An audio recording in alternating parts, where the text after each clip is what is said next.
Mint mix பண்ண, idli fix பண்ண, masala toss பண்ண, ஒரு பைட்டு பிளிஸ் பண்ண கொடுத்து வச்சுருக்கணுங்க.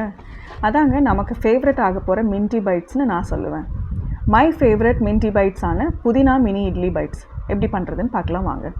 கடாயில் 2 டேபிள் ஸ்பூன் எண்ணெய் ஊற்றிக்கலாம்.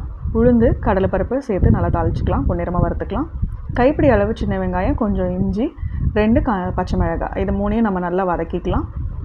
புதினாவை நல்லா வாஷ் பண்ணிவிட்டு நான் வந்து இந்த மாதிரி எடுத்து வச்சுருக்கிறேன். அதையும் நல்லா வந்து பச்சை வாசனை போகிற அளவுக்கு நல்லா வதக்கி எடுத்துக்கலாம். கைப்பிடி அளவு தேங்காய் போட்டு உப்பு சேர்த்து நம்ம நல்லா ஒரு குறகுறப்பு அரைச்சி எடுத்து வச்சுக்கலாம். இப்போ ஒரு மினி இட்லிக்கு தாளிப்பு கொடுத்துடலாம். கடாயில் 2 டேபிள் ஸ்பூன் எண்ணெய் ஊற்றிட்டு கடுகு, உளுத்தம்பருப்பு, கொஞ்சம் பெருங்காயம் தாளிச்சிக்கலாம். கருவேப்பிலை தாளிச்சிக்கலாம். அரைச்சி வச்சுருக்கிற சட்னியை நம்ம இதோட சேர்த்து கொஞ்சம் தண்ணி விட்டு நல்லா கொதிய விட்டு எடுத்துக்கலாம். மினி இட்லி இந்த மாதிரி ஊற்றி எடுத்து அதோட கலந்து நல்லா கலக்கி விட்டோம் அப்படின்னா ரொம்ப அருமையான மின்டி பைட்ஸ், யம்மியான புதினா இட்லி மினி பைட்ஸ் ரெடி ஆகிடும். செஞ்சு சாப்பிடுங்க.